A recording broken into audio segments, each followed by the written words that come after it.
Kamusta po kayo? Bago po ang lahat, first things first.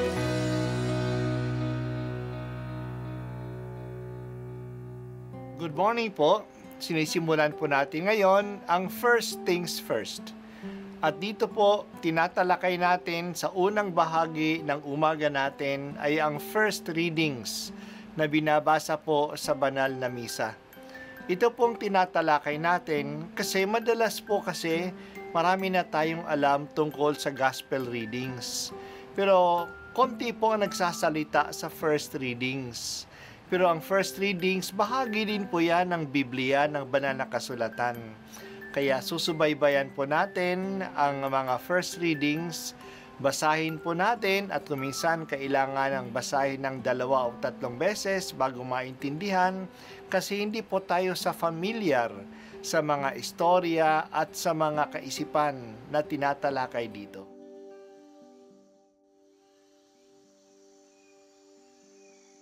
Ang pagbasa mula sa aklat ni Propeta Isaias.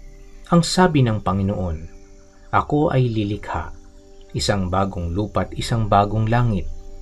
Mga pangyayaring pawang lumipas na ay di na babalik. Kaya naman kayo'y dapat na magalak sa aking nilalang, yamang nilikha ko itong Jerusalem, na ang aking pakay maging kagalakan ng mga hinirang. Ako mismo'y magagalak dahil sa Jerusalem at sa kanyang mamamayan. Dooy walang panambitan o kaguluhan, dooy wala ng sanggol na papanaw. Lahat ng titira roon ay mabubuhay ng matagal. Ituturing pa rin na kabataan pa ang edad 100. Ang hindi umabot ng gulang na ito'y pinarurusahan. Magtatayo sila ng mga tahanang kanilang titirahan. Sa tanim na ubas ay sila ang aani."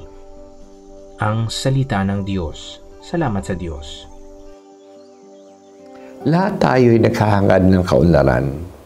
Ang mga politiko ay nangangako ng kaunlaran. Ang kanilang mga projects ay para daw sa kaunlaran. Pero ano ba ang kaunlaran? Sa pagbasa natin ngayon ay matatagpuan natin ano ba ang larawan ng kaunlaran sa Bible. Naniniwala ang manunulat ng Bible na ang kalagayan natin ngayon ay hindi ayon sa ikabubuti ng tao at hindi naman ayon sa plano ng Diyos. Kaya babaguhin ng Diyos ang lahat. Magkakaroon ng bagong langit at bagong lupa na ibig sabihin ay babaguhin niya ang lahat ng bagay. Magkakaroon ng tunay na kaligayahan sa bagong nilikha ng Diyos. Ang lungsod ng Jerusalem ay kumakatawan sa bayan ng Diyos. Kaya magkakaroon ng bagong Jerusalem, nang ibig sabihin ay bagong kalagayan ng bayan ng Diyos. Sa bagong kalagayang ito, wala nang tatangis, wala nang kalungkutan, maging mahaba ang buhay ng mga tao at magiging malusog ang mga tao. Bata pa ang mamatay na 100 taon. Ang mga tao ay magkakaroon ng security of tenure. Maninirahan sila sa bahay na kanilang tinayo. Hindi tulad ngayon na marami ang nangungupa lamang. Walang sariling bahay. Marami ang mga nagtatayo ng mga condominiums. Pero sila mismo ay umuwi sa squatter area. Ang mga tao ay kakain sa mga bunga na kanilang itinanim. Hindi tulad ngayon na ang mga nagtatrabaho sa mga plantations at nag-aalaga ng mga tanim na pang-export,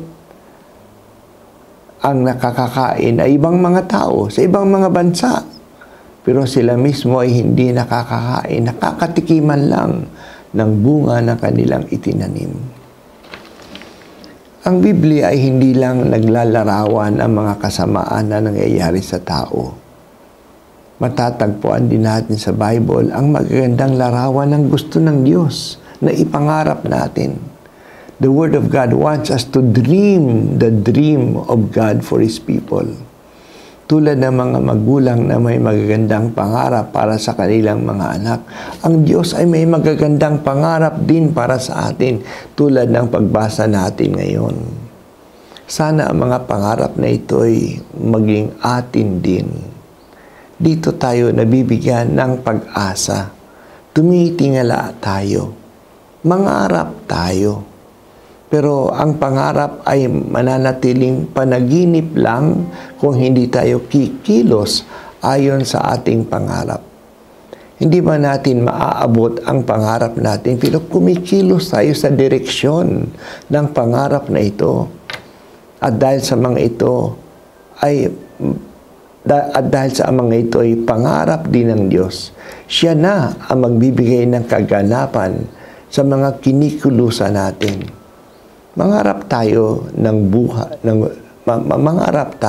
buhay na masaya at sagana para sa lahat. Magiging malusog ang mga tao. Ang kaunlaran ay para sa lahat. Ang lahat ay maninirahan sa sariling bahay. Makakakain sila ng bunga ng mga tanim na kanilang pinagpaguran. Salamat o Diyos sa magandang buhay na iyong pinapangarap sa amin. Tulungan mo kaming iugnay ang pangarap namin ayon sa iyong pangarap.